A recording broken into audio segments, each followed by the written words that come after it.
Advogado por formação, ele fez carreira e nome no setor de tecnologia. É considerado um dos pais do Marco Civil da internet. A nossa entrevista de hoje é com Ronaldo Lemos. Ronaldo, muito obrigada por nos receber aqui. Como é que começou o seu envolvimento com a tecnologia? Olha, começou acho que desde pequeno mesmo. Eu cresci numa cidade de interior, de Minas Gerais, e lá tinha um grupo de pessoas, de crianças até, eu era criança nessa época, que se interessava por computador. Era o momento em que começava a aparecer os primeiros computadores ali, até o computador da Apple, né, Apple II, tudo dessa época. E, por um acaso, eu ganhei um desses equipamentos que começou a despertar o meu interesse por essa área. Então, acho que esse foi um ponto importante. Mais tarde, essa mesma cidade que eu morava, que é Araguari, em Minas Gerais, foi escolhida pelo Ministério das Comunicações à época para receber o primeiro sistema de TV a cabo do Brasil. Isso muito cedo, assim, no meio da década de 80. E aquilo teve uma influência muito grande, não só na minha formação, mas na formação da minha geração. Tanto que várias pessoas que são também originárias da minha cidade também trabalham com tecnologia, e isso é muito curioso. Um no Banco Mundial, outro é dono de startup, outro é dono de fundo de investimento em startup, e todos nomes muito conhecidos. Então, aquilo me mostrou que o acesso à tecnologia e à informação que ela traz pode mudar a vida das pessoas, independente do lugar onde elas tenham nascido, do lugar onde ela tenha, por acaso, construído a sua infância e a sua educação. Então, aquilo para mim foi muito revelador.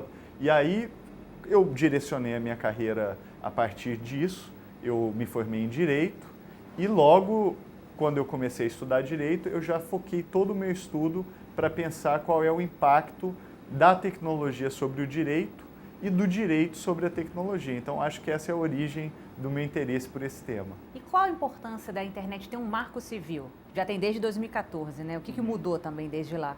Olha, a internet comercial no Brasil, ela surgiu desde 1995. E até a passagem do Marco Civil, nós não tivemos nenhuma lei que tratasse do tema da internet. Ao contrário do que aconteceu em outros países. Você olha, por exemplo, a experiência da Europa, dos Estados Unidos e até de países como Chile ou Argentina, e eles fizeram o dever de casa, de criar as bases, né, para se construir uma lei positiva regulamentando direitos e deveres na rede. E o Brasil acabou fazendo isso efetivamente tarde. A gente chegava em 2008, 2009 e ainda não tinha uma legislação sobre a internet do ponto de vista civil. E a alternativa era se fazer a regulação da internet do ponto de vista criminal, o que eu me coloquei muito contrário, porque eu acho que o direito criminal, ele é o que tem que entrar depois que tudo mais dá errado, né? Quando você tenta regulamentar do ponto de vista civil e dá errado, aí talvez você usa lá o direito criminal para reparar o que não foi possível fazer de outra forma. Então surgiu o debate para se criar o Marco Civil da Internet. Eu escrevi um artigo em 2007 para a Folha de São Paulo, propondo essa ideia. Essa ideia acabou ganhando uma adesão muito grande no Brasil, o que acabou gerando um processo pela internet para se redigir a lei. Então o Marco Civil foi a primeira legislação, talvez até do mundo, que tenha sido redigida 100% por meio da internet, através de um grande processo colaborativo. E aí, em 2014, ele foi aprovado e hoje ele é reconhecido no mundo inteiro como uma legislação positiva que protege a liberdade de expressão, que protege o usuário que está na internet. Inclusive, o criador da web, né, que é o Sir Tim Berners-Lee, uma figura conhecida no mundo inteiro, já foi homenageado pela ONU e por todo mundo, ele é conhecido como o pai da web. Ele diz que o Marco Civil da Internet é o modelo de legislação que deveria ser seguido por todos os países democráticos. Então, ter esse reconhecimento é muito valioso para o Brasil. Eu acho que a gente realmente conseguiu produzir uma lei que chamou a atenção do mundo positivamente. Uma das grandes discussões da web é a questão da privacidade. Até que ponto as empresas podem utilizar os dados das pessoas? Como é que fica a questão de segurança? Olha, essa é uma das questões globais mais importantes, né? A gente tem acompanhado hoje, inclusive, esse debate entre criptografia e privacidade. O fato é que, desde que aconteceu as revelações daquele Edward Snowden, que é um ex-consultor do governo americano, que acabou revelando que todo mundo era espionado, né? No mundo inteiro não tinha ninguém que estava isento de poder ter a sua intimidade ou as suas comunicações devassadas, seja por agentes governamentais ou por agentes não governamentais. Então, o Snowden mostrou que o tema da privacidade é um tema que tem que se tornar central nesse mundo que a gente vive hoje. Então, o que está acontecendo hoje é que isso mostrou que alguma coisa precisa ser feita. E aí algumas empresas, não são muitas, têm adotado, por exemplo, sistemas de criptografia que fazem com que a comunicação entre os usuários possa ser uma comunicação protegida contra esse monitoramento que seja feito lá por governo ou quem for. Mas isso ainda é uma exceção. A regra hoje na internet continua sendo ainda a falta de privacidade. A gente está exposto. Quando você manda uma mensagem na internet, é como se você estivesse mandando um cartão postal. Não é como se você estivesse mandando uma mensagem num envelope lacrado. Em todos os lugares que a mensagem vai batendo, você tem a possibilidade de que alguém mal intencionado possa chegar ali e ler aquilo que você está enviando. Então, nesse sentido, eu acho que a gente está num momento em que essa discussão ela precisa acontecer não só no plano do indivíduo, mas também no plano legislativo. A gente precisa decidir, como sociedade, como é que se protege, por exemplo, os dados pessoais, qual é o papel da criptografia. Eu acho, pessoalmente, a criptografia muito importante, porque é através dela que as operações mais críticas da internet são realizadas. Então, por exemplo, operações bancárias, operações de medicina que envolvem a transmissão de dados pessoais de usuários, operações, por exemplo, que envolvem sigilo entre jornalista e fonte. Tudo isso depende de uma criptografia robusta. Então, essa discussão veio para ficar, ela já chegou ao Brasil e a gente vai ouvir falar dela muito ainda nos próximos anos. Mas, por outro lado, também muitas empresas utilizam os dados dos usuários para pesquisas e pesquisas até importantes, né? Como é que fica essa questão da pesquisa? Olha, essa questão é fundamental. Por exemplo, as cidades do futuro, elas vão precisar de dados para serem administradas. A gente está num momento hoje em que 50% da população mundial vive em cidades. Em 2075, a projeção é de que mais de 70% da população mundial já esteja vivendo em cidades. Aliás, em 2050, a gente já vai estar muito próximo desse percentual. E para administrar isso, você precisa de inteligência. Você precisa de, por exemplo, analisar dados, analisar padrões de comportamento, você precisa compartilhar infraestrutura, você precisa compartilhar, por exemplo, carro, você precisa compartilhar via urbana, você precisa compartilhar todos os recursos que são cada vez mais escassos. E a única forma de se fazer isso é com inteligência. Então, eu vejo a internet, os dados e essa infraestrutura de inteligência que vai vir sobre as cidades como uma espécie de uma segunda eletrificação. A eletricidade, ela foi fundamental para o surgimento da cidade moderna. A cidade moderna do futuro, ela vai ser gerada pela conectividade. Ou a gente tem essa estrutura de inteligência, ou esse convívio tão denso entre tanta gente vai começar a ficar cada vez mais inviável, inadministrável. Então, o jeito de se administrar a cidade no futuro é com dados, com inteligência e com compartilhamento dessa conexão entre todo mundo o tempo inteiro. Agora, você falou essa questão da infraestrutura. Como é que o Brasil está nessa questão da infraestrutura tecnológica? Por exemplo, a maioria das escolas não são conectadas e os jovens são o nosso futuro, né? Olha, na minha opinião, o Brasil está mal nessa questão, né? Eu acho que a gente negligenciou muito essa infraestrutura da informação. E isso até me incomoda um pouco, porque a gente fez muita obra de infraestrutura no Brasil. Só que toda vez que se fizesse uma obra de infraestrutura, tipo rodovia, rede de esgoto, rede de água, tem que passar uma fibra ótica ali.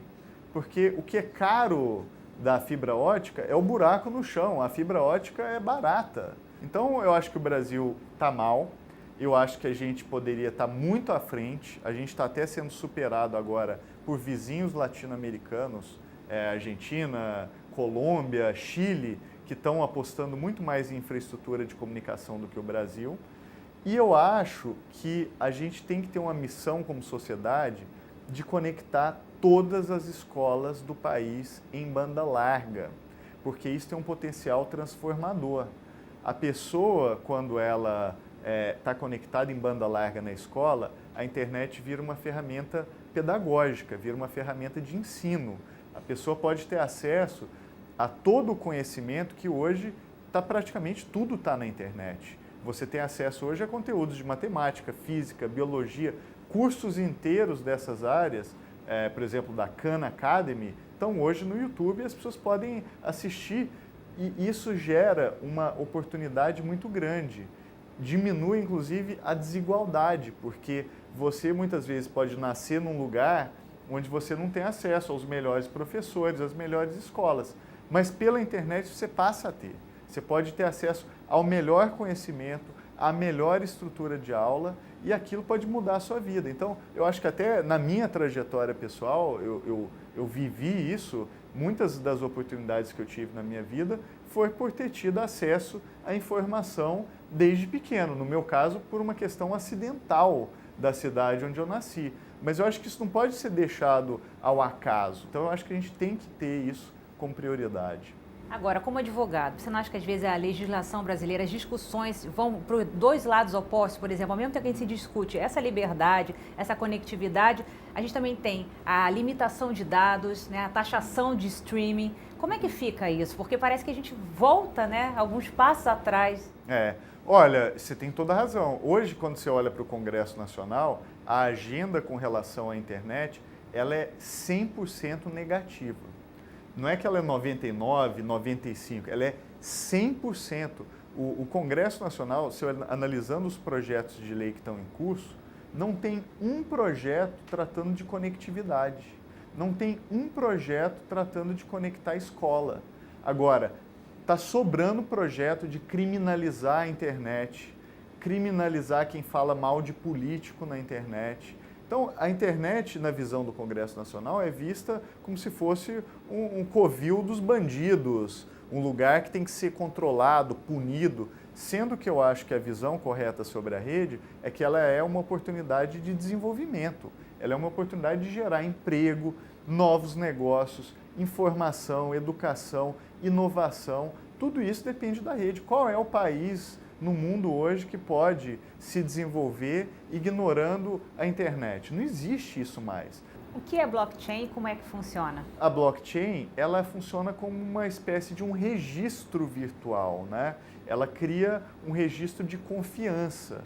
Hoje, para você confiar em alguma coisa, geralmente a gente depende de um intermediário. Você depende, por exemplo, eu quero saber quanto que tem no seu saldo bancário. Para quem eu pergunto? Eu pergunto para o banco. Eu quero saber quais diplomas você obteve na sua vida acadêmica. Para quem que eu pergunto? Para a instituição que emitiu aquele diploma.